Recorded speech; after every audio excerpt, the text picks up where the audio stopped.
जले हुए नोट मिले, करोड़ों की नकदी के सवाल उठे। जस्टिस वर्मा ने इस्तीफा दे दिया और अब जेपीसी ने भी आरोपों को सही पाया। क्या आपको याद है या फिर भूल गए उस अग्निकांड को, जब एक जज के घर में आग लगी और आग में नोटों के जले हुए बंडल मिले। 500-500 रुपए के बंडलों में आग लगी और उन बंडलों से जो धुआं निकला वो करीब 25 करोड़ रुपए का बताया जाता है। इस धुएं से जो भूचाल आया उसने न्यायालय की व्यवस्था पर ही सवाल उठा दिए कि एक जज के पास करोड़ों की नकदी कहां से आई।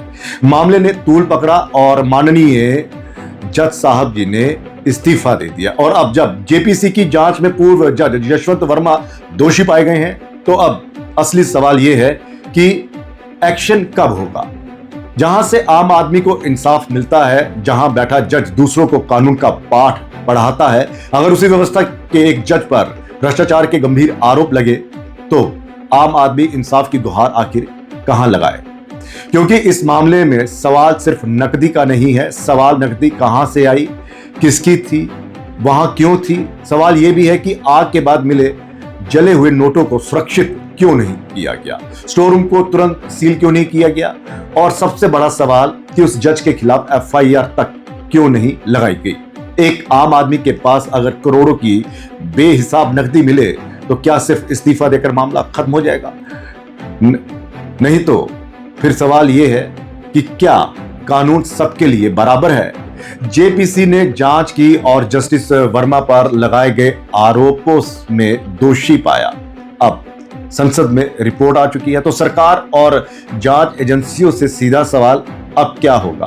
क्या एफआईआर होगी, क्या आपराधिक जांच होगी, क्या नकदी के स्रोत का पता लगाया जाएगा, क्या सबूतों से छेड़छाड़ की जांच भी होगी, और अगर अपराध साबित होता है तो क्या कानून के मुताबिक कार्रवाई होगी।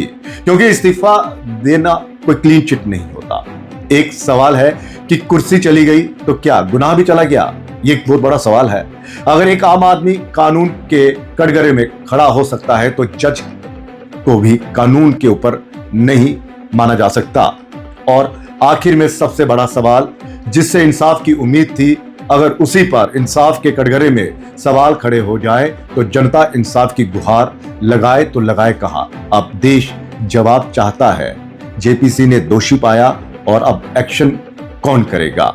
दरअसल जॉइंट पार्लियामेंट कमेटी में यह मामला उठा और संसद में मामला उठा और जेपीसी को जांच के हवाले कर दी गई ये रिपोर्ट। और जांच में पाया कि माफ कीजिए, जो जज वर्मा साहब हैं उन्हें बकायदा इसमें दोषी पाया गया। करोड़ों रुपए की जो नकदी थी वो मिली थी, स्टोर रूम से आग लग गई।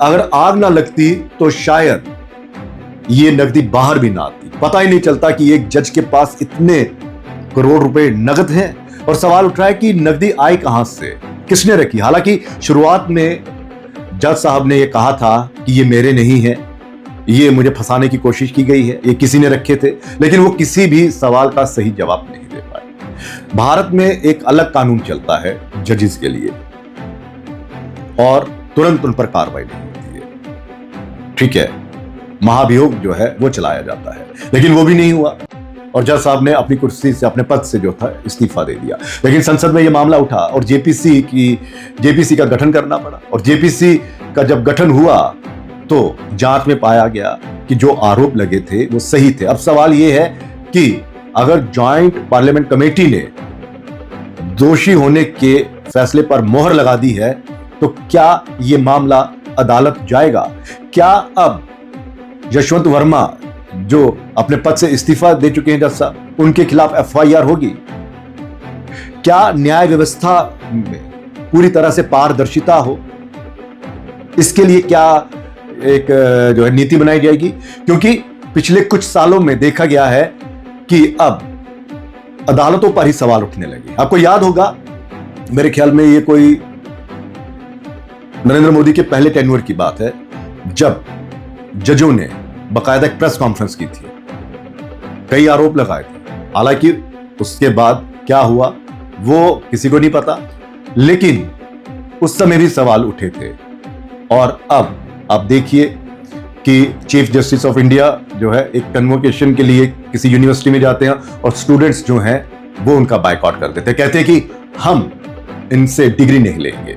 ये सूर्यकांत जी वही हैं जिन्होंने कॉकरोच कहा था, उसी से गुस्सा होकर कॉकरोच जनता पार्टी बन गई। हालांकि जज साहब ने बहुत सफाई दी कि मैंने आम पब्लिक के लिए या छात्रों के लिए नहीं कहा, मैंने उनके लिए कहा जो जाली डिग्रियां लेकर आ जाते हैं और फिर कोई वहां पर सोशल एक्टिविस्ट बन जाता है, कोई वकील बन जाता है, कोई पत्रकार बन जाता है, मैंने उनके लिए कहा था। लेकिन कॉकरोच जनता पार्टी का वो गठन हो गया।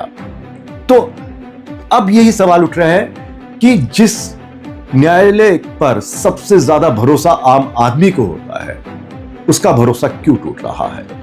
क्या यशवंत वर्मा जो जज थे उन पर कार्रवाई नहीं होनी चाहिए थी?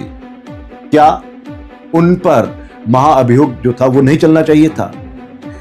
क्या उन्हें मौका दिया गया कि फटाफट कुर्सी छोड़िए ताकि आप पर लगे जो आरोप हैं, जो इल्जाम हैं, वो जो है वो थोड़े ठंडे पड़ जाएंगे? लेकिन ये जनता है, जनता सवाल करती है, क्योंकि जो जज न्याय देते हैं, कानून का पाठ पढ़ाते हैं, लोगों को मिसाल देते हैं ईमानदारी की, जब उसी जज पर भ्रष्टाचार के आरोप लगे तो फिर सवाल उठते हैं। और अब देखना यह है कि जेपीसी में अगर कोई दोषी पाया जाता है उसके खिलाफ किस तरह की कार्रवाई होती है संसद के बाहर। क्या ये मामला फिर से रीओपन होगा? क्या ये मामला अदालत तक पहुंचेगा? क्या पूर्व जस्टिस पर एफआईआर होगी? इन सवालों के साथ हम आपको छोड़े जाते हैं। कमेंट बॉक्स में जरूर आप कमेंट करिएगा। फिलहाल इजाजत दीजिए और रेडियो संवाद को लगातार देखते रहिए। आप कमेंट करिए, इस खबर को शेयर करिए, चैनल को सब्सक्राइब करिए, शेयर करिए और जो बेल वाला बटन है उसे जरूर दबाइए ताकि नोटिफिकेशन आपके पास आती रहे।